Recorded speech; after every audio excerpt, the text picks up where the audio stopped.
අයිබෝන් අද දෙරන බික් ෆෝකස් සමග එකතු වෙන්නේ. අපි අද ආරාධිතය විදිහට එන්න කියලා කිව්වේ මැතිවරණ කොමසාරිස්්‍යන් ග්‍රල්තුමාන්ට සමන් ශ්‍රී රත්නායක මහත්මයට අයිබෝන් ඔබ පිළි සන්දය පේන තෙක්මානකවත්න ඔබට එන්න කිවේ කියනකත් ප්‍රශ්නයක් වෙන පුලන් සමහරවිටක චන්දනන්තිය නොති පේන තෙක්මන චන්ද පහුවෙලා තියෙන්නේ ගතතයම අපි දන්න පළත් සභා චන්ද විමසීම් අපි වර්ෂ ගන්නාව දැම් ප්‍රමදලා තියනවා එක නීතිමේ දින වශයෙන් ගත්තොත් කොච්චරකද ආසන්න වශයෙන් ප ආසමහම අවුත්තුනක් තුන හමත ප්‍රමාධයක් දැන්තියනවා. අවසානවට අපි ඌ පළත් සභාමතිරණය පැත්වයෙන් පස්සේ පළත් සභාමතිරණ පැත්වීමක් සිදුවනේ නෑන. ඒත් එක පළත් පාලනායතන චන්ද විමසීම පෙබ්‍රවාරි මාසේ 10 වෙනකොට ඔවුන්ගේ වසර 4ක දුර කාලය අවසන් වෙනවා. එන්න පළත් පාලන මැතිරණත් පැවැත්වීම සඳහා අවශ්‍ය නීතිමය පසුබිම තියෙනවා.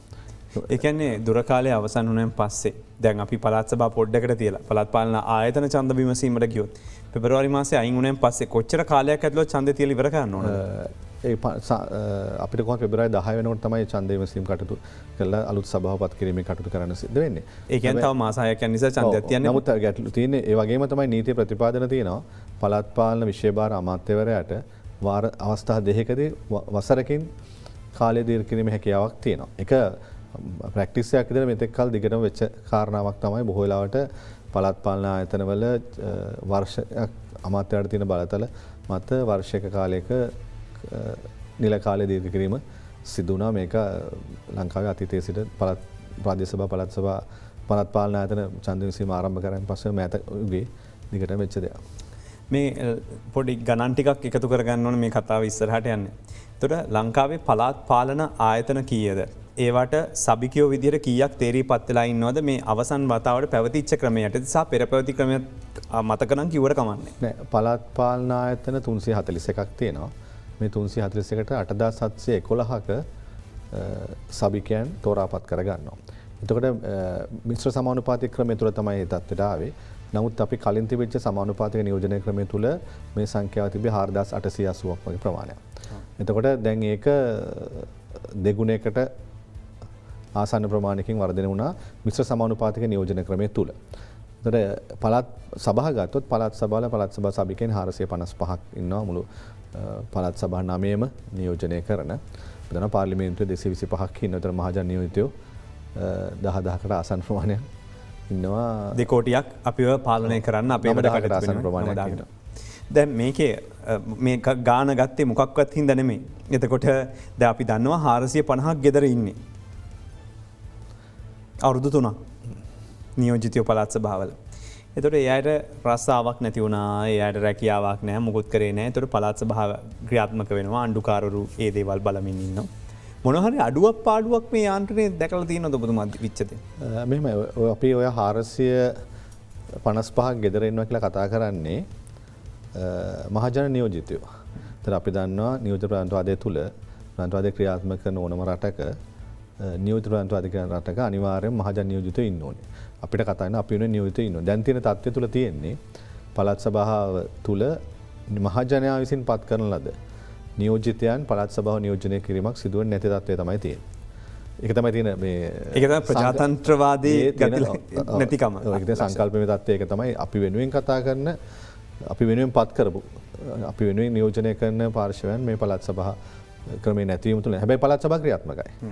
පළාත් සභාව සම්බන්ධයෙන් අදාළ නිලධාරීන් සියලු දෙනා වැඩ සියලුම කටයුතු කිසිදු ගැටලුවක් නැතුව ඒ සියලු කටයුතු සිදු වෙමින් පවතිනවා. එකම දේ ඒ සම්බන්ධයෙන් මේ පළාත් සභා සභිකයන්ගෙන් බලාපොරොත්තු වෙන්නේ පළාතට අදාළව ප්‍රඥාප්ති සකස් කිරීම, නීති සකස් කිරීම කියන කාරණාව. අපි දැන් පාර්ලිමේන්තුවේ බලාපොරොත්තුවත් ඒකනේ. පාර්ලිමේන්තු මන්ත්‍රීවරුන්ට තියෙන්නේ රටේ නීති ව්‍යවස්ථාදායකද නීති සම්පාදනය කිරීම. ඒ අරගෙන මම හිතන්නේ අනිත් ඔක්කොම කරනවා. දැන් අපිට තියෙන ප්‍රශ්නේ අපිට බොහෝ වෙලාවට දැන් ඔබතුමා අහන්නෙත් ඔය එකයි මේ නැති හින්දා ප්‍රශ්නයක් නැහැ නේද කියලා අහන්නේ. මේ අනිත් කටයුතු සියල්ල සිද්ධ වෙනවා කියන එක තුලනේ. නමුත් ඇත්තටම විය යුතු දේ තමයි මේ නීති ඔවුන්ගේ කාර්යභාරය යුත්තේ නීති සකස් කිරීම. ඒ අතර අමාත්‍ය මණ්ඩලයට නීති විධායක බලය තියෙන අමාත්‍ය මණ්ඩලය ක්‍රියාත්මක කිරීම ඒත් එක්කම රාජ්‍ය සේවයත් පළාත් රාජ්‍ය සේවයත් සම්බන්ධ වෙනවා මේ කාරණා පහලට මිනිස්සුන්ට ගෙනියන්න. මගේ ප්‍රශ්නේ වෙන්නේ එතකොට දැන් උදාහරණයක් විදිහට පළාත් සභාවලට පළාත් පාලන ආයතන නියෝජිතයෝ සංඛ්‍යාව 4000කින් වැඩි වුණා. ඒතර ඒ හැමෝගෙන් බර රට දරන මොහොතක්. ඒතර ආපහු පාරක් මේ පළාත් සභාවල ඉන්න 450 දෙනා එකතු වුණා කියලා ලොකු ප්‍රශ්නයක් නොවෙන්න පුළුවන්. ප්‍රශ්නේ අර පළාත් පාලන ආයතන නියෝජිතයෝ ගාන වැඩි වෙච්ච එකේ ප්‍රතිඵලයක් තියනවද ඔබට පේන විදිහට? සහ මේ පැත්තෙන් මේක නැති වුණා කියන එකට උත්තරේ හම්බ වෙච්ච හින්දා මේක නැතුව දුවන්න බැයිද?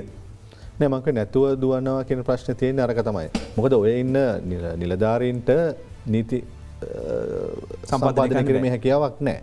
එහෙම වුණාම එතන නීති සම්පාදනය කිරීම සම්පූර්ණ එක තැනකට ගිහිලා තියෙන්නේ මේ වෙනකොට. ඒක තමයි ගැටලුව තියෙන්නේ. නියෝජිත ප්‍රධානතුමා දැන් නැහැ. ආණ්ඩුකාරවරයා තමයි එතන කටයුතු කරන්නේ. බලධාරියා වෙන්නේ. එතකොට එතන තමයි මහජනයාගේ සහභාගීත්වය ඔවුන්ගේ නියෝජනයේ නැති තත්ත්වය තියෙන්නේ. ඒතර බැලුව පළාත් පාලන ආයතන සම්බන්ධයෙන් ගත්තොත් පළාත් පාලන ගත්තත් අපි ගම් සභා ක්‍රමය තුලදී ඔයිට වඩා පළාත් පාලන නියෝජිතයෝ හිටියා අපිට. ගම් සභා සභිකයෝ සංඛ්‍යාවක් හිටියා. උතන මේ ගැටලුව තියෙන දැන් අපිට අපි ඒ ගම් සභා යුගයේදී හිටපු සභිකයන් නියෝජිතයන් ගමේ නියෝජිතයන් සඳහා රජයෙන් ගෙවීමක් කෙරුන්නේ නැහැ. වැටුපක් හෝ වෙනත් දීමනා සහ අනිකුත් පහසුකම් සියල්ලක් ලැබුණේ නැහැ. ඒ නිසා ඔවුන්ගේ සංඛ්‍යාව පිළිබඳව අපි කාටවත් එච්ච ලොකු මේ ගැටලුවක් තිබුණේ නැහැ. නමුත් දැන් තියෙන ගැටලුව වෙලා තියෙන දැන් මේක අර ඔබ කිව්වා වගේ අර වෘත්තියක් විදිහට ගිහිලා තියෙන හින්දා. ඒ නිසා ඒ වෘත්තියත් එක්ක බැඳිච්ච දේවල් එක්ක තමයි ඔබ කියන වියදම කියන එක පැත්තෙන් වැඩිම අනිත් පැත්තෙන් හැබැයි එක දෙයක් තියෙනවා. ඔවුන් නිසියාකාරයෙන් Tamanට අදාළ කාර්යභාරයක් කරනවා නම් මොකද නිකම්ම වැඩුණෙත් නැහැ සභිකෙන්. වැඩෙන හේතු වෙච්ච කාරණා තමයි ඒක අපි ජනගහනත් වගේ වර්ධනය වුණානේ. අනිත් පැත්තෙන් අපි කාන්තා නියෝජනය, තරුණ නියෝජනය උකුත අවස්ථාවන් දෙන්නේ මේ ප්‍රධාන රාමුවක් තුල ඒ අවස්ථා දෙන්න ඉඩකට සකසා ගැනීමකුත් සිද්ධ වුණානේ. ඒ හින්දා එතෙන්දී එකම දේ වෙන්නේ ඒ සභිකයන්ට නිශ්චිත වැඩ කොටස දීලා නිසියාකාරයෙන් කළමනාකරණය වෙනවා නම් සංවර්ධනය සඳහා ගැටලුවක් වෙන්නේ දායකත්වයේ ඒ ආකාරයෙන් තියෙනවා. ඔය සභිකයෙකුට කීයක් විතර හම්බ වෙනවද වැඩක් විතර? මට මතක නැහැ නේ. නෑ මට ඇත්තටම මම මේ කතාව කියන්න හේතුවක් තිබෙනවා. මේ කතාව ගාන ඇහුවේ. දැන් පොඩි ගානක් හම්බ වෙන අපි ගානක් නොකියමුකෝ. හැබැයි ඔయిత වඩා හොඳ නැද්ද? ඒ කියන්නේ මේ යෝජනා විදිහට ඔබතුමලා අවුරුදු ගානක් මේ ඇතිවන කොමසාරිස් ජෙනරාල් වෙන්නේ ඉස්සෙල්ලා මේ ඇතිවන ක්‍රමය ගැන ලංකාවේ මේ ක්‍රමය ගැන හොඳම අත්දැකීම් තියෙන පළපුරුදු නිලධාරියෙක්. වෘත්තීය වේදීන් එන්නේ නැහනේ දැන් මේ ක්‍රමය යටතේ. ඒතර කොයි හරි තැනක වෘත්තීය වේදියෙක් ආවොත් මේ වැඩ කරන්න മന്ത്രിවරයෙක් විදිහට හරි අපිට හිතන්න පුළුවන් ඔහු තාක්ෂණය ගේනවා, ඔහු වැඩ කරපු දේවල් ගේනවා, දැනුම ගේනවා ඔක්කොමත් එක්ක එහෙම කරයි. දැන් මේ පින්තකා සේවයක් වගේ ලැබෙන පොඩි පඩියට පාරක් කොන්ක්‍රීට් කරගන්න එකෙන් කීයක් හරි ගන්න කිව්වම එහෙම නැත්නම් මේක කරගන්න මේකෙන් කීයක් හරි ලැබෙනවා වගේ දේවල් වලින් තමයි മന്ത്രിවරු අපි අකමැත්තේ උනත් මේ පළාත් පාලන ආයතන නියෝජිතයන්ට යම්කිසි මුදලක් ලැබෙනවනේ ලැබෙන්නේ. മന്ത്രി ප්‍රතිපාදන විදිහට ලැබෙන ප්‍රමාණය ප්‍රමාණවත් නැහැ. එතකොට ඊට වඩා හොඳ නැද්ද වැටුපක් දීලා හරි වැටුපට මේ ප්‍රමාණය අඩු කරලා ඔයගොල්ලෝ වැඩ කරන්න කියලා කියන එක? අපි ආයි තියෙන ප්‍රශ්නේ තමයි අපි වෘත්තීවේදීන් කියලා ඔය තන්තුරල වාඩි කරා කිව්වට ඒකේ ආකාරණු ක්‍රියාත්මක කරන පැටලුවක්. මොකද මේ මහජන නියෝජිතයන් අපේ මූලික පැටලෙල වෙලා තියෙන කොහෙද දන්නවද? ඒ ආයතනයේ වගකීම මොකක්ද කියන එක කියන ගැටලුවක්. උන්ගේ කාර්යභාරය. අපි දන්නා පළාත් පාලන ආයතන පිහිටෙව්වේ මිනිසුන්ගේ මූලිකම අවශ්‍යතාවයන් ටික ඉටු කරන්න. සනීප ආරක්ෂාව, විදුලිය, ජලය, මාර්ග, නිවාස. ඔයක තමයි මූලිකම කාරණාව. පළාත් පාලන ආයතනයක සභිකයන්ගෙන් විවෘතේ ඊට අදාළ නීති රීති සකස් කිරීම තමයි සභාවේ වෙන්න ඕනේ. සහ ඒ පිළිබඳ තියෙන තොරතුරු සංනිවේදන ජනතාවගේ ප්‍රශ්න අරගෙන ගෙනියම සභාවට සාකච්ඡා කරලා ඒ අවශ්‍ය ටික ගන්න. ඕක තමයි මූලික කාරණාව. එතකොට හැබැයි ඔබ දැක්කොත් අද පළාත් පාලන ආයතනක මොකක් හරි දෙක ඉදිකිරීමක් කරපු තැනක තියෙන බෝඩ් එකක් දැක්කොත් එහෙම ඒවා ඒ වගේ. අනිත් පැත්තෙන් පළාත් පාලන ආයතන කතා කරන මාතෘකාව වෙන සාකච්ඡා කරන කරුණු ගත්තොත් සමහරට අපේ රටටත් අදාළ නැති එක්ක ජාතික දේශපාලනයේ තියෙන කරුණු ජාත්‍යන්තර දේශපාලනයේ ඒතර මම කියන්නේ මේ පාටලවගෙන තියෙන්නේ. අනිත් කාරණා අපි පාර්ලිමේන්තුවේ අසදායකයන් අපි නීති සකස් කිරීම. එහෙම නැත්නම් අපි කියන අර කියපු තැනට මූලික සනීප ආරක්ෂාව, වතුර, ජලය ඕවට ඍජු දායක ඒක යන්නේ පළාත් පාලන ආයතන. ඒක පළාත් පාලන ආයතන සහ ඔය තියෙන අපේ තියෙන පැටලෙවිලා තියෙන මම දකින්න විදිහට ඒක තමයි මේක මේ. ඒ කියන්නේ පළාත් පාලන ආයතනේ කතා කරන්න ඕනේ කියලා පාර්ලිමේන්තුවේ කතා කරනවා. පාර්ලිමේන්තු කමිෂන් සභාව නේ මම සමහරවිට ඒක දකින්න දේ තමයි මේ අපි ඒවා පටලවාගෙන තියෙන්නේ.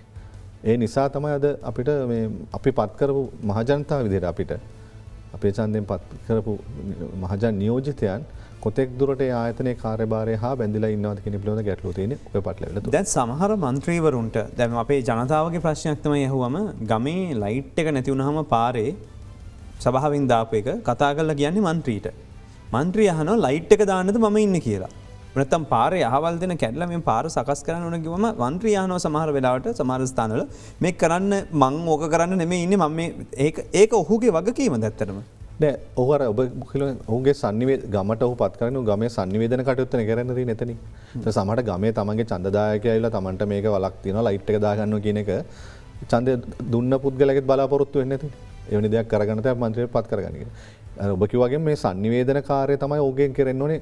ඒක ඇවිල්ලා සභාවේ කතා කරලා මේ පාරට ප්‍රතිපාදන ඕනේ මේ ඒ කාරණාව කරගන්න එක. සහ එහෙම නැත්නම් ඒසදා නීතියක් නැත්නම් නීති සකස් කරගන්න එක තමයි සභිකයන්ගේ කාර්යභාරය යුත්තේ. ඉතින් ඒකින්ද සාමාන්‍ය පුරවැසියෙක් ඇවිල්ලා එහෙම අහන එක වැරද්දකුත් නැහැ. අනිත් පැත්තෙන් ඒ සඳහා ප්‍රතිචාරයක් දක්වන්න තියෙන ඔහුට ඒ අදාළ නිලධාරීන් ලව්වා ඒ කටයුත්ත කරගන්න. මොකද මේ ඔහුගේ ගැටලුව තියෙන දැන් අර මේ අර ඉස්සර වගේ මේක ස්වේච්ඡා දෙයක් වුණා නම් ඔයිඩ්ඩා පොඩි සංවේදී බවක් තියෙයි. දැන් ගනුදෙනුවක් බොහෝ වෙලාවට දැන් වෙලා තියෙන බොහෝ වෙලාවට අපි දන්නවා මැතිවරණ දැන් පහුගිය මැතිවරණ ගත්තොත් එහෙම සමහර සභිකයන් වියදම් කරපු මුදල් ප්‍රමාණත් එක්ක ගලවෙන් පස්සේ ඒ සම්පූර්ණ මැතිවරණයක් ආසන්නයේ මේ කාලේ සම්පූර්ණයෙන්ම මුදල්ම පාවිච්චි කරලා ඒ අදාළ පහසුකම් දෙන්න ලෑස්ති කරලා ඊට පස්සේ ඒ තුලින් ඒතර ගනුදෙනුව එතන ඉඳලා අපි උඹට සල්ලි දුන්නා උඹලා ඡන්දය අපි ගත්තා. ඊට පස්සේ දැන් අද වෙලා තියෙන ප්‍රශ්නේ ඒකනේ. මොන්රාගල නඩු තීන්දුවේ පැහැදිලි ඒක නඩුව මම කැමතියි නඩු තීන්දුව ආපහු පාරක් ඔබතුමා මේක පැහැදිලි කරනවා නම් මම ඔබතුමාව අහුනේ මේක හම්බුනේ නෑ ඇත්තටම මේ ඉස්සර මේක අහන්න මේක ඉතාමත්ම සුවිශේෂී නඩු තීන්දුවක් ඔව් ඒක ඇත්ත උනේ ඇත්තම සිද්ධිය තමයි අපි දන්නවා අපි මේ කොට්ටාශ ක්‍රමය ගෙනාවේ කොට්ටාශට වගකින මන්ත්‍රියෙක් නැති නිසානේ එහෙනම් කොට්ටාශ ක්‍රමය ගෙනාවා ගෙනාවෙන් පස්සේ කොට්ටාශයේ දැන් පහුගිය 2017 අංක 16 කියන පළාත් පාලන ඡන්ද විසින් පනත අනුව අපි කොට්ටාශ 60%කුත් ලිස්ට් එකෙන් 40%කුත් 60 අනුපාතය තමයි සභිකයන් තෝරාපත් කරගත්තේ. ඒතර එතෙන්දී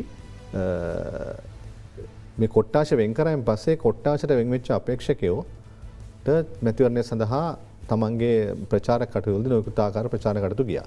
අපේ එක ගැටලුවක් තියෙනවා මැතිවරණ ප්‍රචාරණ විධාන සම්බන්ධයෙන් නීතියක් නැහැ. ඒ කියන්නේ කැම්පේන් ෆයිනෑන්ස්.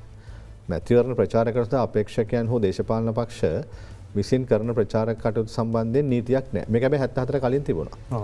ඒ අපි ප්‍රකාශ දෙන්න ඕනේ මොනවා විධාන කරපු ආකාර මිනිස්සුන්ට කියන්න ඕනේ ඡන්ද ඉස්ලා ප්‍රසිද්ධියටපත් කරන්න ඕනේ. ඒ කිසි දෙයක් නැහැ. ඒ හින්දා බොහෝ වෙලාවට මේ දැන් වෙච්ච දේ තමයි ඉතාම පොඩි මුදල තියෙන කෙනා ඉතාම පොඩි සීමාවක් තුළ තමන්ගේ සම්පූර්ණ මුදල පාවිච්චි කරලා ඡන්දයන් ඍජු ආකාරයේ බලපෑමක් සිද්ධ වෙනවා. ඒකට ඇත්තටම කළ යුත්තේ තමයි යම්කිසි මැතිවරණයක් සඳහා අපේක්ෂකයෙක් විසින් වියදම් කළ යුතු මුදල් ප්‍රමාණය කොච්චරද කියන එක යම් සීමාවකට එන්න වෙනවා. කැම්පේන් බජට් එක ගැන කැම්පේන් කළමනාකරණයක් විය යුතුයි. අපි ඇත්තටම ඒක ඉදිරිපත් කරා මේ වර දේශගුණ ඇමතුමාගේ ප්‍රධානත්වයෙන් තියෙන පළාත් මේ මැතිවරණ ක්‍රමය සංශෝධනය කරන තීරණකාරක සභාවට මෙතන කමිෂන් සභාව විදිහට අපි යෝජනා ඉදිරිපත් කරා මේ වියදම් කළමනාකරණය සම්බන්ධයෙන් යම් වැඩපිළිවෙලක් යද මේ වෙනකොට ඊට අදාළ පනතකට අදාළ පනත් කෙටුම්පතත් සකස් කළ අවසන්. අපි 2017 වගේ කාලෙන් 2016 විතර ඉඳන් දිගින් දිගට මේ සම්බන්ධයෙන් කටයුතු කරලා මේනකොට කෙටුම්පතත් සකස් කරලා තින් එතනින් එහාට නීතියක් විදිහට සම්මත වෙනවා නම් ඔය කියන කාරණාවේදී යම් සීමාවන් දාලා බොහොමට සමබිමක් සකස් කිරීම කියන කාරණා තරම් කරන සිළුම අපේක්ෂකයන් සඳහා සමබිමක් සකස් කිරීමේ කාරණාවට අපිට අපේ පැත්තෙන් කරන දායකත්වය දාන්න පුළුවන්. ඒ නිසා නීතිය අවශ්‍ය වෙනවා. ඉතින් දැන් මොණ්ඩාල සිද්ධිය වුණෙත් ඒක තමයි. ඒකේ එහෙම දෙයක් නැත්නම් උන් උපරිම පුළුවන් තරම් සල්ලි වේදම් කරා ලයිට් අරන් දුන්නා වතුර දුන්නා වහල කෝටි 4ක විතර ප්‍රමාණයක් ආසන්න වශයෙන් මුදල් වේදම් කරලා තිබ්බා. ඊටාම පොඩි ප්‍රදේශයක් තුළ ඡන්ද කොට්ටාශ මේ අපේ ගමේ තියෙන බෝඩ් එකකට වේදම් කරලා තිබ්බා. එතකොට අනිත් අපේක්ෂකව මොනවද කරන්නද? එතන දෙන්න ගනුදෙනුවක් ඊට පස්සේ. ඒ අදාළ අපේක්ෂකයා ගැන අපි නම් සඳහන් නොකර කතා කරොත් ඒ වියදම් කරපු කෝටි 4 ගමට වැඩක් කරන්නද නැත්නම් නිකම් ප්‍රචාරණයට විතරද? ඒ කියන්නේ උදාහරණයක් විදිහට ප්‍රාදේශීය වශයෙන් ගමට තහඩු දෙකක් දුන්නත් සිමෙන්ති කොටයක් දුන්නත් මිනිස්සෙක් විදිහට වටිනකමක් ඒක තිබුණා. නමුත් මේ දේ වෙන්නේ කොයි මේ මැතිවරණයේ ඡන්දේ ඉලක්ක කරගෙන මේක වෙන්නේ. ඒ දේවල් හොඳයි. යා සාමාන්‍යයෙන් සාමාන්‍ය අපි යාගේ ව්‍යාපාරයක් හැමදාම කරනවා නම් දැන් අපි දන්නා සමහර ඡන්ද කාලේ මේ දන්සල් දෙනවා ඕම ඔක්කොමත් අනිත් දවස්වල නෑ. දැන් ඡන්ද දාන්න යනකොට සමහරට පුළුවන් තරම් උත්සාහ කරනවා ඡන්ද මධ්‍යස්ථානාවට තැනක කොහේ හරි මේ සිසිල් බීම එකක්වත් දෙන්න කියලා. හැබැයි ඒ කට්ට අවුවේ ඊට කලින් අවුරුදු ගානෙම පයින් ගිය මිනිහට ඇලතුරක් දෙන පින්තාලියක්වත් නැහැ. ඒ වගේ තත්ත්වයක් තමයි මේකෙත් තියෙන්නේ. මම මේ ඕ වගේම අවස්ථා. ඒතකොට දැන් පළාත් සභා අභියස ඉන්නකොට අපි දකින සමහර පළාත් සභා එයි කියලා හිතන අය සමහර කැම්පේන්ස් දැන් පටන් ගන්න තියෙනවා. කොළඹ දිස්ත්‍රික්කයේ සමහරු ඒවා එහෙම ඉලක්ක ගතයි කියලා තාම තේරෙන්නේ නැහැ. මොකද ඡන්දයක් ප්‍රකාශ කළේ සහ ඡන්දය කියන්නේ නැති හින්දා. ඒතකොට දැන් මේක ඇතුළේම කොටසක්ද? මේකට අපි කියන්නේ දැන් අපි සාමාන්‍යයෙන් මැතිවරණ කාලය පිළිබඳ ගත්තොත් ඡන්දය ප්‍රකාශයට පත් වුණාන් පස්සේ තමයි අපිට මෙතන කමිෂන් සභාවේ නීතිය යටතට අපිට කටයුතු කරන්න වෙන්නේ. ඒ නිසා තමයි අපි යෝජනා කරන්නේ විධම් කළමනාකරණය සම්බන්ධයෙන් නීති රීති සංශෝධනය විය යුතුයි කියන එක. මේක ඒ ආකාරයේ යම්කිසි ආකාරයක ඒ පිළිබඳව පසු විපරමක් කරන තත්ත්වයක් තියෙන්න ඕනේ කියන එක.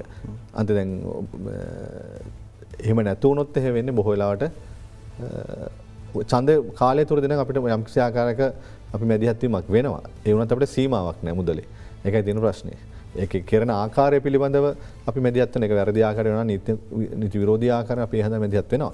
හැබැයි ඒකේ මූල්‍යමය පැත්තෙන් ගත්තොත් අපිට සීමාවන් නැති එක ගැටලුවක් වෙලා තියෙනවා. එතකොට ඡන්ද හිමි නාම ලේඛනයේ සමහරු නම ඇතුළු කරගන්න කියන එක තාමත් ඕනේ නැහැ කියලා සමහරු කොටසක් අත්හරිනවා. සහ රටේ පොදුවේ ජනතාවට කලකිරීමක් තියෙන මේ ක්‍රමය සම්බන්ධයෙන්. සහ දැන් ඉතින් ඡන්දයක් කීයද දන්නේ නැහැ. තව අවුරුදු 3කින් ජනාධිපතිවරණයක් තියෙන්නේ සහ මහමැතිවරණයක් තියෙන තව කාලෙකින් ඉන්නේ කියලා හිතලා වැඩක් නැහැනේ කියන එකක ඉන්නවා. ඒක එහෙම විය යුතුද මේ මොහොතේ? නෑ මෙහෙම දෙයක් තියෙනවා. අපි මොනවා කරත් ප්‍රජාතන්ත්‍රවාදී රටක ඒ වෙනස් කිරීම සියල්ල කරන්න වෙන්නේ ප්‍රජාතන්ත්‍රවාදය තුලින්ම තමයි. අපි ගත්තත් ඉන්දියාව අපි විශාල ප්‍රජාතන්ත්‍රවාදී රටවල් ගත්තොත් එහෙම ලෝකේ කොයි රටක් ගත්තත් මේ කියන තමන් කලකිරීම අපහසුතාවයන් කියන සියල්ල වෙනස් විය යුත්තේ ප්‍රජාතන්ත්‍රවාදය තුලමනේ. එහෙම නැත්නම් අපි යන්න ඕනේ එහාට ගිය යුද්ධයක් වැනි දෙයක් තුලනේ.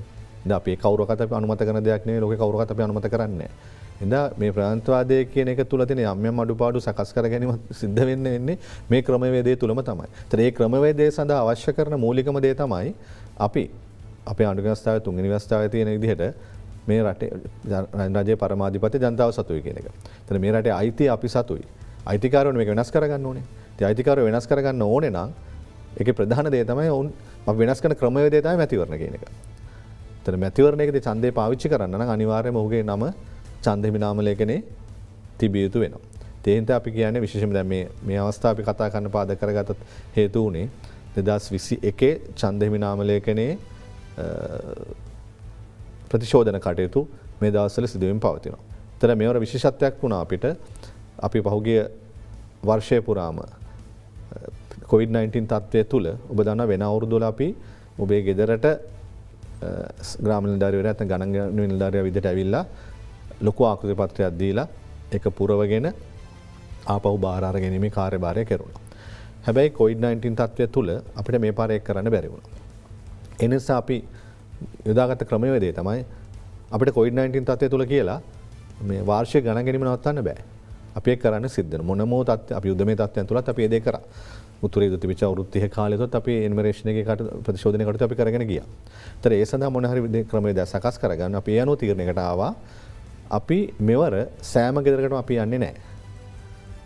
ඒ වගේම අපි හැම ගෙදරින් කොලයක් එකතු කරන්නේ නැහැ. හැබැයි යම් කිසි ගෙදරක කලින් අවුරුද්දේ 2020 ඡන්ද හිමි නාම ලේඛනේ ලියාපදිංචි වෙච්ච කෙනෙක්ගේ යම් කිසි ආකාරයේ වෙනසක් වුණොත් අන්නේ වෙනස අපිට දැනුම් දෙන්න කියන එක.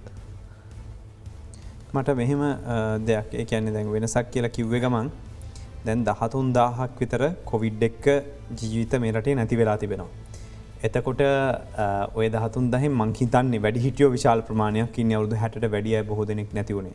ඒතර ඔබතුමන්ලා ළඟ සාමාන්‍ය ලේඛනත් එක්ක ගත්තන් පස්සේ කොච්චර විතර ප්‍රමාණයක් ලැබිලා තියෙනවද? මම මේ ආපහු පාරක් මේක එහෙම නෙමෙයි.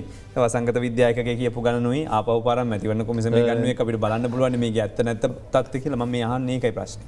නෑ චතුර අපිට තාම ඒක ගන්න පුළුවන් තත්ත්වයක් නෑ. මොකද හේතුව අපි තාමත් අපේ 2021 ප්‍රතිශෝධන ක්‍රියාවලිය අවසන් වෙලා නැහැ. දැන් මම ඔබට කියන්නේ අපි 2021 ඡන්ද හිමි නාම ලේඛන සකස් කරද්දී අපි ගෙයින් ගෙට ගියේ නෑ. අපි වෙනස් වීම විතර වෙනස් වීමට ඔබ ගියා වගේ මිය ගිය අය. ඊළඟට අනිත් එක තමයි තමන් ඉන්න ස්ථානෙන් පදිංචි වෙනස් කරපු අය. ওই කාරණා දෙකෙන් පදිංචි වෙනස් වලට විවිධ හේතු වෙන්න පුළුවන්. දැන් මෙහෙම මම ඒ ගාන අහන්නේ. දැන් ඔබතුමාලා සිස්ටම් එකට මේක ඩේටාබේස් එකට ඇතුළු කරා. මම දන්නවා මැතිවරණ කොමිසමේ ඩේටාබේස් එක අරන් ගිහලා තමයි ওই වසංගත ඒකකයයි ඔක්කොම කට්ටිය පහුගිය කාලේ සෞඛ්‍ය අමාත්‍යාංශෙත් විවිධ දේවල් වලට ගත්තේ. ඔබ විශ්වාස කරනවද මේ ඩේටාබේස් එක වැඩ කරා කියලා? ඔතුම මං කියන ඩේට බේසක තිබ එක ප්‍රයෝජනය ගත්තන ඒ මගේ මොක නැත අපිට දෝෂාරෝපනයක් මොකද මේ හැට වැඩියෙන් ගහන්න ඕන කියන කාලේ හතලිය පණහකට ගැහම අපි ඩේට බේසිල ගැහවගල හමන නෑ මට තියෙන දුක ඇතර ම ඇතුළේ තොරතුරක් ම වෙනම පිටින් දැනගතු දැල්ලෙක් ජැල්ලිස් කෙනෙක් විදිර. ඔබතුමල්ලගෙන් ගත්ත ඩේට බේසක අරංගිහිල්ල හරියට ඒගොල්ල තොරතුරු කරපු නැති හිද තමයි අපිට ඩේට සම්බන්ධය ප්‍රශ්නයක් ඒගන පලත් වශයෙන් මට තියන මන් දුකයි ඇතම රාජ්‍ය නිලධාරන්ගේ රාජ්‍ය ආන්දරය පාවිච්චි නොකරපු එක ගැන මේ කොවිඩ් මර්ධනය ට දුකයි මොකද ඒක අපි මහන්සේලා එක අවශ්‍ය කරන වයස් පරතරවලට අවශ්‍යදයට සකස් කල අපි පරිගණකංශයත් පාලිමිතු මෙතනංශයත් විශය සම්බන්ධගන්න ඒකලේ සියල බලාපොරොත්තුනේ ක්‍රමවේදයක් තුළ මේක වෙන වඩාත් යහපත් තත්වයක් තුළ කොමුණත් දැන් මේ මවබට කියන්න ඒ තුරටිකත් කියන් කමන්න මේක තියන ඔබතුමා මේ වෙච් අකටයුතුකම් පිළිබඳ ඔබතුම රාජ්‍ය නිලධාරයෙක් විදිහට ඕන පැහැදිලිව එක දකින්න පුළුවන් දෙයක් තමයි අපි යම්කිසි සෞඛ්‍ය දේශන ලෙස සෞඛ්‍ය අමාත්‍යාංශයේ රාජ්‍ය ප්‍රතිපත්තිමය තීරණයක් කරගත්තා. ඒ අනුව මේ විදිහට වැක්සින් සිදු වෙති. නමුත් එතෙදී ඒ ආකාරයේ සිදු නොවීම තත්ත්වයක් අපිට දකින්න එක ප්‍රසිද්ධ සීලුම් මාධ්‍යවල ප්‍රසිද්ධිය අපි දැකපු දෙයක්. ඒක එක පැත්තෙන් අපි කනගාටු වෙනවා. අපිට මේ ආන්ත්‍රණයේ ලොකු දෙයක් අපි කරන කොහේර තැනක පුංචි දායකත්වයක් කරන්න පුළුවන් වෙච්ච රාජ්‍ය ආයතනයක විතර අපිට අපේ දායකත්වය නිසි ආකාරයෙන් පාවිච්චි නොකිරීම ගැන. ඒක අපිට කනගාටුවක් තියෙනවා මේ මෙතන කමිෂන් සභාව විදිහට. පැදිලි ජස් කලන තියනෙ කොමන එකන අවශ්‍යනම් කොටස් වශයෙන් වුණ ඔබතුමාට මේක ගලවන්න පුළුවන් අවශ්‍යන කෑලි කෑලි විදිර වෙන්කල් හරි වයස් පරතයනු එච්චරට මේක හොඳ තත්වක තිබුණු ඩේට බේස් එක දැන් ම දැවතුම කියපු කාරන ඔබතුම උත්තර දෙනකම මැද නැවත පුතන එකන එකතමයි ප්‍රජාතන්ත්‍රවාදේ ලක්ෂණ ප්‍රජාතන්ත්‍රවාදය ගණ අපි පත් කරන්න ඕන කියන එක. හැබැයි ගිය මැයි මාස වෙනකොට මේ රටේ දේශපාලනය ගන්නකොට මහිතන අවුරුදු 90ක් අපිට ඡන්දහිමි බලය ලැබිලා. ගියමයි මාසය. එතකොට මේ අවුරුදු අනුවේ ඡන්ද 75ක්ද තීරල් තියෙනවා. මං හරි ගානනේ 75ක් විතර. එතකොට අපි අවුරුදු රුපියල් බිලියන ගණනක් වියදම් කළා එහාට මෙහාට ඡන්ද පවත්වලා ඔක්කොම කළා. අපේ අරමුණ ඉෂ්ට වුණේ නෑ කියන එක රටේ පුරවැසියෙක් විදියට මට විතරක් නෙමෙයි මේ රටේ සාධාරණ මිනිසාගේ දෘෂ්ටි කෝණයෙන් බලන හැම මිනිස්සෙකුගේම හිතේ තියෙනවනේ. ඡන්ද තියලා වැඩක් තියනවාද ඉතින්? නෑ මම අපිට මුලින් කිව්වෙත් ඒකයි. ප්‍රජාතන්ත්‍රවාදී රටක් තුල තමන්ගේ පාලන ක්‍රම වෙනස් කරගෙන අපිට පාවිච්චි කරන්න සිද්ධ වෙන උපක්‍රමය තමයි ටූල් එක තමයි ක්‍රියාමාර්ගය තමයි ගණන මැතිවරණ කියන එක. එකක් මැතිවරණ තිබ්බට ප්‍රමාණින් ප්‍රමාණවත් වෙන්නේ නැහැ. එකක් තමයි මැතිවරණය සඳහා තරඟ කරන ලබන දේශපාලන පක්ෂ සහ අනිකුත්ගේ ප්‍රතිපත්තිමය කාරණා පිළිබඳ ඔවුන් මේ රට හෝ අදාළ මැතිවරණය සම්බන්ධයෙන් ඒ අදාළ ඔවුන්ගේ ප්‍රතිපත්තිමය කාරණා මොනවද කියන එක. සායව ක්‍රියාත්මක කිරීම සම්බන්ධයෙන්. අනිත් පැත්තෙන් ඡන්ද දායකයෝ විදිහට පුරවැසියෝ විදිහට තමන්ගේ ඡන්දය පාවිච්චි කිරීමේදී අර අපි කියන පරමාධිපත්‍ය බලය පරම අයිතිය පිළිබඳ හැඟීමකින්ද ඡන්දය පාවිච්චි කරන්න කියන. එහෙම නැත්නම් අපි මැතිවරණයක් අපි ගිහිලා කතරයක් ගහලා ආවා. යනකොට දන්නේ නැහැ කාටද ගහන්නේ කියලා එනකොට දන්නේ නැහැ කාටද ගැහුවේ කියලා. අනිවාර්යයෙන්. ඒ තත්වයක් නෙමෙයි මේකේ පුරවැසියන්ගේ මේක අයිතියක්. අපි පුළුවන් තරම් උත්සාහ කරන්නේ ජනමාධ්‍ය හරහාත් මේ දැනුවත් කිරීම පුළුවන් තරම් යන්නේ පාසල් මට්ටමේ අපි යන්නේ මේක අපිට දැනුන් නැත්තම් ඊට පස්සේ අපි ඔය තව අවුරුදු 90ක් ගියත් කියන්නේ ඔය කතාවම තමයි. ඒක වෙනසක් වෙන්න නම් වෙනස් කරන්න තියෙන ප්‍රජාතන්ත්‍රවාදී රාමුවක් තුල නම් මැතිවරණයකින් තාම වැදගත් වෙනවා. ඒක මැතිවරණ දවසට විතරක්. අපි ඒ ගැන උනන්දුවෙන් ඔක්කොම දේවල් නවත්තගෙන කරන එක නේ අවශ්‍ය වෙන්නේ. සමස්ත මැතිවරණ ක්‍රියාවලිය තුලම තමන්ට අදාළ කොටස ඒ ආකාරයෙන් නිසි වැදගත්කමකින් නිසි ගෞරවයකින් මේ දේ කරනවා නම් ඔය ගැටලුව සිද්ධ වෙන්නේ නැහැ. ඔබ කියන තත්ත්වය අපිට අත්විඳින තත්ත්වයක් වෙන්නේ නැහැ කියන එක. මං හිතන්නේ තව තොරතුරු තියෙනවා බොහොමයක් කතා කරන්න. අපි කෙටි විරාමයකට යමු වෙලා ඉන්නම් මේ අද දෙරණ බිග් ෆෝකස්.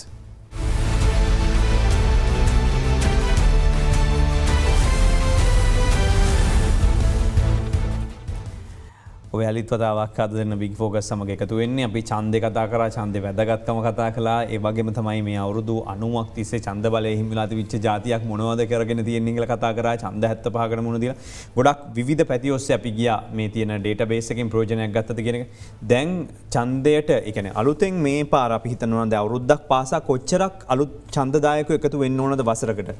දල වශයෙන් ගත්තොත් ලක්ෂ 2.5ක් අතර ප්‍රමාණයක් වෙනවා. සමහර රෝදේ ලක්ෂ 3ක් විතර ප්‍රමාණයට ගිහිලා තියෙනවා. ඒතර අපි මේ අවුරුද්දේ ගත්තොත් මම අර කලින් සඳහන් කර විදිහට ඔබට දැන් අවස්ථාව තියෙනවා මේ ඔක්තෝබර් මාසේ පහුගිය 21 වෙනිදා ඉඳන් නොවැම්බර් 17 දක්වා කාලය තුල ඔබ 2021 ඡන්ද හිමි නාම ලේඛනයේ කෙටුම්පතේ ඔබේ නම නැත්තම් ඔබට පුළුවන් මේ දවස්වල හිමිකම් ඇදුම් පත්‍රයක් ඉදිරිපත් කරන්න. එතකොට මේක ඔබ බලන්න ඕනේ මෙවර අපි ගෙවල් ගානේ ගියේ නැති හින්දා අපි කව වෙනම වෙනස්කම් විතර අපි එකතු කරගත්තේ. මේක අපි මාර්ගත ක්‍රමයටත් ලබා ගත්තා. එතකොට මේ වෙනකොට සෑම ග්‍රාමීණ නිලධාරී වසකම තියෙනවා ඔබේ වසමේ කලින් 2020 ඡන්ද හිමි නාම ලේඛනයේ නම තිබිලා නම ඉමත් වෙච්ච අයගේ ලයිස්තුවක්.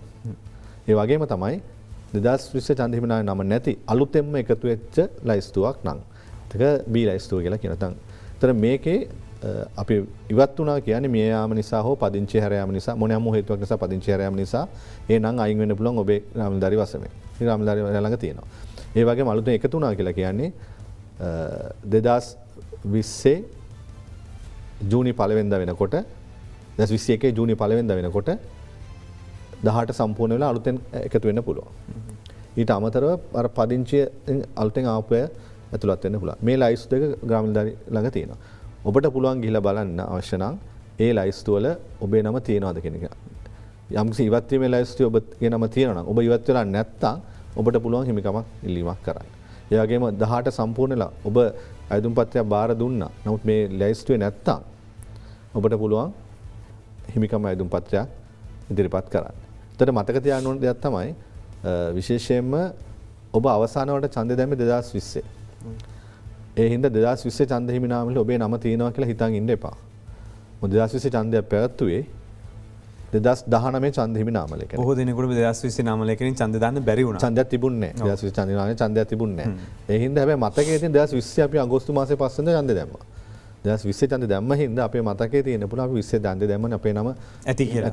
දැන් කරුණාකරලා අපේ වෙබ් අඩවියට ගිහිල්ලා බලන්න පුළුවන් www.elections.go.lk කියන එකට ගිහිල්ලා. ඒ කියන්නේ දැන් ඕනම කෙනෙකුට බලන්න පුළුවන්. ඕනම කෙනෙකුට බලන්න. ඒ කියන්නේ සාමාන්‍ය කොහොමද මේක බලන විදිය? ඒ කියන්නේ ගියා ලොග් වුණා ඊට පස්සේ ඊට පස්සේ ඒකේ තියෙනවා අපේ පහුගිය 2020 ඡන්ද හිමි නාම ලේඛනයේ ගැන සඳහන්. ඒකට ගියා ඒ පිටුවට ගියාම අපි 2020 ක්ලික් කරනවා. 20 ක්ලික් කරාන් පස්සේ ඊළඟට පුළුවන් නෑ නාම ලේඛන බලන්න. නාම ලේඛන ඒකට ක්ලික් කරාන් පස්සේ අපිට පුළුවන් ඒකේ වර්ෂය ගැන සඳහන් කරනවා. දැන් 20 නාම ලේඛනේ බලන්න ඔබේ ඩෙන්ටි කාඩ් නම්බර එක ඇතුළත් කරාන් පස්සේ හැබැයි හැඳුනුම්පත් අංකය ඇතුළත් කරන්න වෙනවා. ඇතුළත් කරාන් පස්සේ ඔබට ඒ ආදාළ තොරතුරු ටික බලා ගන්න පුළුවන්. දැන් ඒ කියන්නේ මගේ එක තව කෙනෙකුටත් බලන්න පුළුවන් නේ ඕන. හැඳුනුම්පත් අංකය දැනගත්තොත් පුළුවන්. දැන්ටත් පුළුවන් නේ. දැන් ඔබේ නම අපි print කරලා පොතේ තිබ්බට කච්චේරිය හෝ ග්‍රාමීණ නිලධාරී කාර්යාලයේ ප්‍රදර්ශනය කරලා තිබ්බම අල්ලපු දෙයක් යනට තෙල බලා ගන්න පුළුවන්. මේ ඔය ක්‍රමයම තමයි එකම දේ. නමුත් දැන් අපි දන්න විදිහ තමයි කියන්නේ දැන් ඉස්සරත් පුරුදු විදියට ග්‍රාමීණ නිලධාරී මහත්මයා ගාවට ගිහිල්ලා මේකේ සාතිකයක් ගන්න ඕන නම් පුළුවන් කියලා කිව්වට අපි යන්නේ මැතිවරණ කාර්යාලයක ඕමරි කාර්යාලයකට යන්නේ පුරුදු විදියට. ඒතකොට දැන් මේකෙදි අපිට එහෙම එකක් ඕනේ නැහැ නේද? ගෙදරට වෙලා ඉඳලා මේ ඔක්කොම ටික ගන්න පුළුවන් print out එකකුත් දාගත්ත කෙනෙක්. ඔව් නෑ පහුගිය ඒවායේ අපිට දැන් අපි අලුත් ක්‍රමයක් අපි ගිය අඟහරුවාදා දියත් කරා. අලුතෙන්ම යම්කිසි පුරවැසියෙකුට 2016 සිට හැබැයි 2016ට 16 17 18 19 20 කියන වර්ෂවල තමන්ගේ නම ඡන්ද හිමි නාමයක ලියාපදිංචිලා තියෙනවා නම් ඔබට ලියාපදිංචි සහතිකයක් ගන්න පුළුවන්. ඒකට තියෙනෙත් අපේ වෙබ් අඩවියට ගිහිල්ලා ඒකේ පුරවැසි සේවා කියලා පෝටලයක් තියෙනවා. පුරවැසි සේවයකට ගියන් පස්සේ එතනින් පුළුවන් ඔබට ඔබේ හැඳුනුම්පත් අංකය ඉදිරිපත් කරලා ඔබට අදාළ ඒ වර්ෂ 2016 සිට 20 දක්වා ඕනම වර්ෂයක ඔබට අරගන්න පුළුවන් ඔබේ ඡන්දේ ලියාපදිංචි කියලා සහතිකයක්. මේකේ අපි QR කෝඩ් දෙකක් සඳහන් කරලා තියෙනවා. එතකොට ඒක අපේ ප්‍රයෝජන සඳහා අපේ කාර්යාල ප්‍රයෝජන සඳහා තියෙන දෙයක්. මේක ව්‍යාජ එකක් සකස් කරොත් අපිට ඒ හරහා ඒ පිළිබඳව පරීක්ෂා කිරීමේ හැකියාව තියෙනවා. ඒතර ඔය දැන් පාසල් වලට ළමුන් ඇතුළත් කරන අවස්ථාවේ ඒ කියන්නේ දැන් නම් මේක පොඩ්ඩක් පරක්කු වුණත් අහන්න වෙනවා.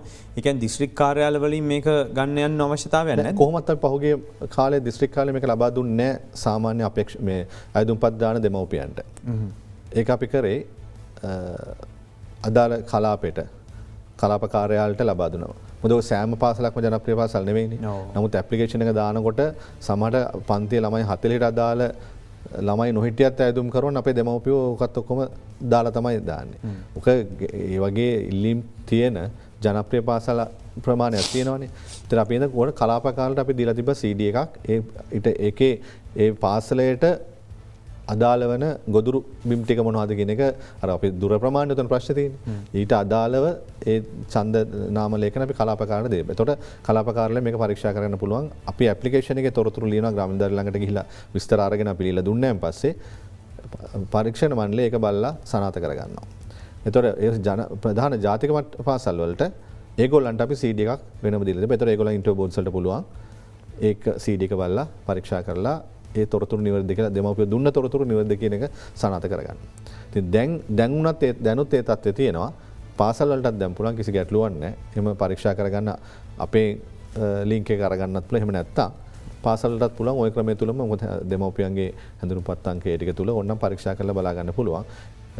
ඉතින් කොහොමත් පාසල් සම්බන්ධයෙන් නම් මේක ලොකු ගැටලුවක් වෙන්නෙම නෑ දැන්. ඒක දැන් ඉස්සර වගේම හොර වැඩ කරන්න එහෙම තියෙන ඉඩකඩ අඩුයිද ඒ කියන්නේ? කොහොමත් හොරඩක් කරන ඉඩකඩක් තිබුණේ නැහැ. නීති නෑ නීත්‍යානුකූල හොර වැඩනේ දැන් කරන්නේ ජනප්‍රිය පාසල් තියෙනකොට. නෑ ඒ සඳහා ඒකට අපි හිමිකම් මතක් කරපේක හොඳයි. මේ හිමිකම් කාලය වගේම මේ 21 සිට 17 දක්වා කියන කාලය තුල මේක හිමිකම් සහ විරෝධතා. මම විරෝධතා කියන වචනේ ඇත්තට පාවිච්චි කරන්නේ නැහැ. මොකද විරෝධතාවක් දාන්නේ කාගේ හරි ඡන්ද බලයක් නැති කරන්නනේ. ඒකෙන් තමයි ඒක පාවිච්චි නොකරේ. හැබැයි මේක නැති කරන්න ඕන අර මොකද හේතුව Tamanට අයිති නැති තැනක වැරදියට නන්දානයන්ට විරුද්ධව විරෝධතා ඉදිරිපත් කිරීමේ හැකියාව තියෙනවා. ඒක පනතේ 14 5 සහ 14 6 කියන වගන්ති වලින් මේ පෙත්සම් ගහන්න නෙවෙයි කියන්නේ. නෑ පෙත්සමක් නෙවෙයි. ඒක නීත්‍යානුකූල ලියවිලා තියෙන්නේ. මේක ඉතින් පෙත්සමක් නෙවෙයි මේක ඇත්තටම. මේක වැරදි පුද්ගලයෙක් වැරදි තැනක ඉන්නවා කියන්නේ ඒ නිවැරදි පුද්ගලයන්ට තියෙන ගැටලුවක් නේ. සුදුසුකම් නැති කෙනෙක් ඒ තැනක ඉන්න තනතුරක් ගත්තත් එහෙම. අනිවාර්යයෙන්. හරි. සුදුසු නැති කෙනෙක් ඉන්නවා කියන්නේ සුදුසුකම් ලබාගෙන ඉන්න මිනිස්සුන්ට කරන අගෞරවයක්. හානියක් වැරද්දක්. ඒ වගේ තමයි මෙතනත්.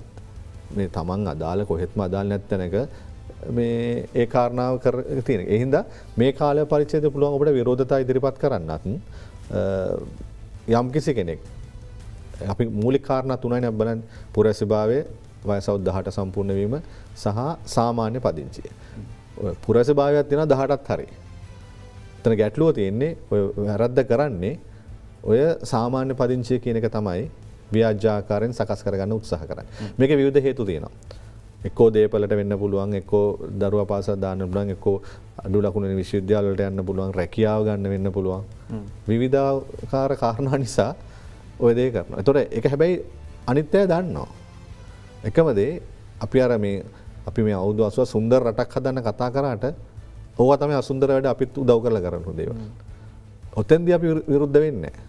අපිත් සාධනයෙන් කමන්නේ. ඉතින් මොනා කරන්නද ඉතින් ඔය වගේ නෑ ඒත් විරුද්ධ විය යුතුයි. අපිට මොහොතක් දෙන්න යලිත් කෙටි විරාමයකට යොමු වෙලා එන්න මේ අද දරන වික් ෆෝකස්.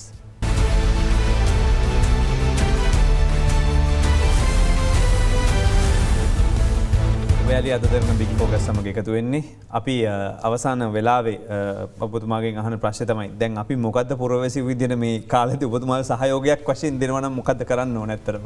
ඔව් අපිට දෙන සහයෝගය තමයි ඔබේ අයිතිය ඔබ ආරක්ෂා කරගන්න එක. ඒ සඳහා අපි ඒ යාන්ත්‍රණය සකස් කරලා තියෙනවා.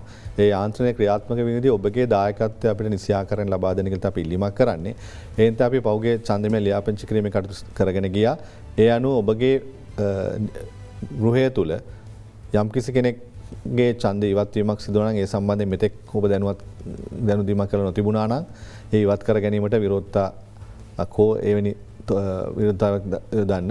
එහෙම නැත්නම් අනිත් පැත්තෙන් අලුතෙන් ඡන්දයක් එකතු වෙනවා නම් ඔය සඳහා හිමිකම් ඉල්ලීමක් කරන්න පහුගිය කාලවකම ඔබට කරගන්න බැරි වෙච්ච දෙයක්. ඒක සඳහා නොවැම්බර් 17 දක්වා කාලය තියෙනවා. කිසිදු අවස්ථාවක නොවැම්බර් 17න් එහාට මේ කාලය දීර්ඝ වෙන්නේ නැහැ. මේක ව්‍යවස්ථාපිත කාර්යයක්. ඒ නිසා බොහෝ වෙලාවට ඔබට මේ ගැන පහසුවෙන්ම පුළුවන් දැනට අපේ ප්‍රධාන කාර්යාලයේ දුරකථන ඇමතුම් මධ්‍යස්ථානය ක්‍රියාත්මක වෙනවා. දැනට ඔබේ නම 2021 ඡන්ද හිමිනානේ දල කෙටුම්පතේ තියෙනවද නැද්ද කියලා පරීක්ෂා කරගන්න පුළුවන් ඕන ඒ හරහා. හැබැයි මේ කාර්යාල වේලාව තුල තමයි ක්‍රියාත්මක උදේ 8:00 සිට හවස 4:00 කාල දක්වා ක්‍රියාත්මක වෙන්නේ. ඒකේ 0112 86.231 0112 කියන මේ දුරකථන අංක 3ට ඔබට දුරකථන ඇමතුමක් ලබා දීලා 2021 දල කෙටුම්පතේ ඡන්දෙම නාම ලේඛනේ ඔබේ නම තියෙනවද කියලා පරීක්ෂා කරලා බලන්න. ඒ අනුව ඔබේ නම නැත්තම් ඔබේ නම ලියාපදිංචි විය යුතු ස්ථානය කොහෙද කියලා බලලා ඊට අදාළව හිමිකම් ඇදුම් පත්‍රයක් ඉල්ලීම කරන්න. ඒකත් ඔබට පුළුවන් අපේ වෙබ් අඩවිය හරහා ගිහිල්ලා ඔබට හිමිකම් ඉල්ලුම් පත්‍රයක් ඒ හරහා ඉල්ලුම් පත්‍රය සකස් කරනවා. හැබැයි ඒක මුදලක් අය කරනවා. මුදල් අය කිරීමක් කරන්නේ නොමිලේ. හැබැයි ඒ හිමිකම් පරීක්ෂණය ඒ සඳහා සමහර හිමිකම් පරීක්ෂණය සඳහා කැඳවීමක් කරන්න සිද්ධ වෙනවා. මොකද හේතුව අපි ඡන්ද හිමිනායන්ට අලුත් නමක් ඇතුළත් කිරීම සහ නමක් ඉවත් කිරීමේදී අපිට පැහැදිලිව ඒ සඳහා ඔබ දැනට පදිංචි වසමේ ග්‍රාම නිලධාරියාගේ නිර්දේශය අවශ්‍ය වෙනවා. අපි ඔහුගෙන් මේ නිර්දේශය ලබා ගන්නවා. ඒ තුල ලියාපදිංචි නිලධාරියා සෑහීමකටපත් නොවන සෑම අවස්ථාවකදීම අදාළ පුද්ගලයන් පරීක්ෂණයක් සඳහා කරනවා. ඔබ විවිධ තරාතිරම් දාන විවිධ ආකාරයේ පුද්ගලයෝ වෙන්න පුළුවන්. කරුණාකරලා මේක ව්‍යවස්ථාපිත කාර්යයක්. අපේ නිලධාරීන් කියන්නේ ව්‍යවස්ථාපිත රාජකාරියක්. ඒ නිසා ඔවුන්ට ඒ කාරණාවෙන් බැහැරවීමේ හැකියාවක් නැහැ. ඔබගේ තරාතිරම කුමක් වුවත් ඔබ අවසානයේ අපේ ඡන්ද හිමිනායකගේ නමක් පමණයි. ඒ හින්දා අපි ඔබ ඡන්දදායකයෙක් අපි හැමෝටම එක හා සමාන වටිනාකමක් තියෙන ඡන්ද හිමිනාම ලේඛනය. ඒ හින්දා ඔබට එවැනි පරීක්ෂණයක් සඳහා අපි කැඳවීමක් කරන්න වෙයි. ඒ ඔබගේ තොරතුරු අපේ නිලධාරියාකරෙන් සනාථ කරගන්න බැරි නම්. ඒ හින්දා ඔබ තොරතුරු නිලධාරියාකෙන් ලබා දෙනවා නම් ඔබ අපස්සටපත් වෙන්නේ නැහැ. ඒ හින්දා අපි ඉල්ලීමක් කරන්නේ ඔබගේ නම මේ වන විටත් 2021 ඡන්ද නාම ලේඛනයේ කෙටුම්පතේ තිබෙන බව සනාථ කරගන්න. එසේ නොමැති නම් කරුණාකරලා හිමිකම් අයදුම් පත්‍රයක් ඉල්ලීමක් කරන්න, හිමිකම් ඉල්ලීමක් කරන්න. එතකොට ඔබගේ දිස්ත්‍රික්කයේ ලියාපදිංචි කිරීමේ නිලධාරියාවරෙන් එහෙම නැත්නම් වෙබ් අඩවියට ගිහිල්ලා අදාළ ෆෝරමේ පුරවලා අපිට ලැබුණාන් පස්සේ අපි අදාළ දිස්ත්‍රික්කයට යොමු කරනවා ඔබගේ ඉදිරි කටයුතු සඳහා. අපි ඉල්ලන්නේ ඉදිරි කටයුතු ඔබගේ සහයෝගය ලබා දෙන නිවැරදි තොරතුරු සහ ඒ අපි දිනවකවනුත් එක්ක අපිට යන්නේ. ඒ හින්දා අපිට දිනවකවන තව දිගින් දිගට දික් කිරීමක් කාලයක් නැහැ. විශේෂයෙන් අපි 2021 ඡන්ද හිමිනාමනේ බලාපොරොත්තු දෙසැම්බර් මාස 31 වෙනිදා පොත සාතික කිරීමේ කටයුතු කරන්න. ඒ නිසා ඊට අවශ්‍ය සහයෝගය ලබා දෙන එක තමයි ඉල්ලීමක් කරන්න බලාපොරොත්තු වෙන්නේ. 2020 වර්ෂයේ ඡන්ද හිමි නාමලේඛනයට අනුව එක් එක් කොට්ටාශය සඳහා නියමිත ඡන්ද හිමියන් ප්‍රමාණය ඔබතුමාලා ගැසට් කරා.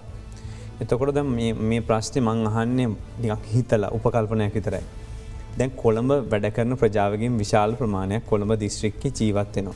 ඔවුන් අවුරුදු ගාණක් තිස්සේ බොහෝ වෙලාවට කුලී පදනම මත මෙහි ඉන්නේ. දැනට විදිහ තමයි ඔවුන් ඡන්දේ දාන්න ගමේ යන එක. ගමේ ඡන්දේ දාන්න ගමට යන්නේ නැතුව ඔය ගමේ ගිහලා ඡන්දේ දාන්න ඕනේ නැහැ කියලා කොළඹට ලියාපදිංචි වෙන්න ගත්තොත් මේක ප්‍රශ්නයක් වෙනවනේ മന്ത്രിවරුන් පත් කරනකොට ඔබතුමාලගේ ගැසට් කිරීම අනුව ප්‍රශ්නයක් වෙනවනේ. නෑ කිසිදු ගැටලුවක් වෙන්නේ නැහැ. මොකද අපි කිව්වා නියමිත ප්‍රාන්තවලින් අපි කතා කරන්නේ. ඔබ සියලුම දේවල් කරන්නේ කොළඹ දිස්ත්‍රික්කයේ තුල. ඔබගේ දරුවෝ පාසලට යන්නේ මෙහි, රැකියාව කරන්නේ මෙහි. ඔබ අපි අයිතිය බලන්නේ නැහැ කිසිම වෙලාවක. ඉඩමේ සින්නක් කරද, බදුද, කුලී පදනම මතද ඔබ අනවසරයෙන්ද ඉන්නේ අපිට ඒව අදාළ නැහැ. අපි මේ පුරවැසියෙක්ද ඔහුගේ ඡන්ද අයිතිය විතරයි දෙන්නේ. ඒතොර හැබැයි ඔබ ඉන්නේ ඒ සාමාන්‍යයෙන් පදිංචිලා ඉන්න ස්ථානේ මම කලින් කිව්වා වගේ ඔබ මේ දිස්ත්‍රික්කයට අදාළ පොදු පහසුකම් තමයි ඔබ භුක්ති විඳින්නේ. ඒතොර ඔබ ඒ වෙනුවෙන් තමයි ඔබගේ දායකත්වය දෙන්න අවශ්‍ය වෙන්නේ. ඒ නිසා එහෙම ගැටලුවක් වෙන්නේ නැහැ. එහෙම සෑම වර්ෂයකම අපි ජූනි මාසයේ ගණන් ගැනීම අවසන් කළ පොත සාතිකරයෙන් පස්සේ ඒ ඉන්න ඡන්දායකෝ සංඛ්‍යාව අනුව ඒ දිස්ත්‍රික්කවල මන්ත්‍රීන්ගේ සංඛ්‍යාව සංශෝධනයක් සිද්ධ වෙනවා. පළපුරුදු නිලධාරියෙක් විදිහට මම අන්තිමට ඔබතුමාගෙන් අහන්නේ. දැන් ওই සීමා නිර්ණය වැඩේ ඉවර වෙලා ඡන්දෙ තියේද නිකන් යන විදිහට ඔබට හිතෙන විදිහට මොකද්ද? සීමා නිර්ණය කටයුතු ඉවරයි. 2017 අංක 17 කියන පළාත් සභා ඡන්ද විසීම පන්තර අදාළව සීමා නිර්ණය කටයුතු අවසන් කරේ ගොඩ කාලයකට ඉස්සෙල්ලා. නමුත් දැන් තියෙන තත්ත්වය නොම ආපහු සීමා නිර්ණයක් අවශ්‍ය වෙන්නේ අපි සමානුපාතික නියෝජන ක්‍රමය මත වෙන ක්‍රමයෙන් අපි වෙනස් වෙනවා නම්. මොකද එහෙම නැත්තම් ගැටලුවක් වෙන්නේ නැහැ. මොකද දිස්ත්‍රික්කෙම අපි එක මෙතන කොටසක් කියලා සලකන්නේ. හැබැයි මේක මිශ්‍ර සමානුපාතික ක්‍රමයට ගියොත් 2017 අංක 17 කියන පළාත් සභා ඡන්ද විසීම පනත තියෙන්නේ 50ට 50. කොට්ටාශ මට්ටමින් 50කුත් ලයිස්තුවෙන් 50කුත්. තර දැන්ට තියෙන නීතිය අනුව අනිවාර්යයෙන්ම කොට්ටාශ මායිම් කිරීම කරන්න වෙනවා. සීමා නිර්ණයක් කරන්න වෙනවා. ඒත් තමයි අපි සීමා නිර්ණය කරේ කලින්. ඒකම දෙවුනේ සීමා නිර්ණය වාර්තාව පාර්ලිමේන්තුවේ සම්මත නොවීම තුළ දැන් එතන නීතියේ එක තැනක අපි හිර වෙලා ඉන්නේ. ඔක වෙන එකක් නෑනේ. මේක නීති අපිට මැතිවන කමිෂන් සභාව විදිහට නීතිය සකස් කරලා දෙන ඕනම අවස්ථාවකදී මැතිවන දෙන අපි සූදානම්. මොකද අපි කරන්නේ නීත්‍යානුකූල කාර්යයක්. ඒ කාර්ය සඳහා අපිට නීත්‍යානුකූල පදනමක් බලයක් අපිට තියෙන ඕනේ නිවැරදිව. නව ක්‍රමයේ ওই හදිසියකත් අපි මිශ්‍ර සමානුපාතික ක්‍රමයට ගියොත් දැන් තියෙන තත්ත්වන ප්‍රශ්නයක් නැති වෙනවා. නමුත් යම් කිසි ආකාරයකින් වෙනසක් වුණොත් කොට්ටාශ ලකුණු ගන්න වෙනවනේ. ඒකෙන් දැන්ට 50ට 50 තියෙන්නේ. ඔව් එහෙම මම කියන්නේ. ඒ පර්සන්ටේජ් මොකර වෙනසක් වුණොත්. ඔව් එතකොට එහෙම වුණොත් අනිවාර්යයෙන්ම තව සීමා නිර්ණය කිරීමක් කරන්න සිද්ධ වෙනවා. එහෙම වුණොත් ඡන්දේ තියන්න මාස 6කටවත් බෑනේ නේ. කොමත් නීතිය සකස්වීමට ගතන කාලය තීරණය වෙන්නේ ව්‍යසදායක තුළ තමයි එක නීතියක් පනතක් සම්මතන ක්‍රමවේදයක් පිළිවෙලක් තියෙනවා ඒ සඳහා ගතන කාලය මත තමයි එක තීරණය වෙන්නේ. කෙටි ප්‍රශ්නයක් දැම ඉන්දයනු නය හින්ද ඔය පලත් සභා තියන්න උනන්දුවත් තියන වගේ කළ පහුගේ දවසල කිව ඔබතුමාට එහෙම දෙයක් දැන නොද නිලධාරයෙක් විදිහට නෑ මටනං එහෙම දෙයක් දැනන්න මොකද හේතුව මේ අද ණය යෝජනා ක්‍රම ඕන තරගෙනවා මේක බැඳෙන්නේ ඊටත්තට වෙනස් කාරණාවත් එක්ක අපිට මොකද මේ පළත් සභා ක්‍රමය ලංකාවට ආවේ 87 ඉන්දු ලංකාවේ විසුම එන්නකොට එතකොට තිබිච්ච තත්ත්වයක් එක බැලුවොත් එහෙම වර්තමානයට අද එවැනි වටපිටාවක් දේශපාලන වටපිටාවක් නැහැ. එහෙනම් මම දැනන විදිහට නම් එවැනි ආකාරයේ සාමාන්‍ය පුරවැසියෙක්ද කිව්වොත් එවැනි ආකාරයේ බලපෑමක් තුල කියලා මට හිතෙන්නේ නැහැ. මැතිවන කොමසාරිස් ජනරාල් සමන් ශ්‍රී රත්නායක මහත්මයා සමග කතා කළේ. ඉතා වැදගත් කාරණයක් තියෙනවා. ඒ තමයි ඔබට ඡන්ද හිමි නාම ලේඛනයේ ඔබේ නම තියෙනවද කියලා බලා ගන්න පුළුවන්. ඔන්ලයින් කරන්න පුළුවන්. පහසුවෙන් බලන්න පුළුවන්. ඒක විශේෂයි. ඔබට මේ සහතිකයක් ලබා ගන්න පුළුවන්. කාගේවත් පස්සේ ගිහිල්ලා මාරුවෙන් මහන්සිලා ගන්න දෙයක් නෙමෙයි. මේක හරිම ලේසි. සරලව මේක තියෙනවා නාම ලේඛනේ. ඉතින් ඔබතුමාට ඇත්තටම ග්‍රාම නිලධාරීතුමාට කරදරයක් වෙන්නවක්වත් ඒ වගේම දිස්ත්‍රික්කයට ගිහිල්ලා මේ කරදරයක් වෙන්නවක්වත් අවශ්‍ය වන්නේ නැහැ. මේ වෙනුවෙන් යොමු වෙන්න කියලා ඔබට මතක් කරන බොහොම ස්තුතියි ඔබට.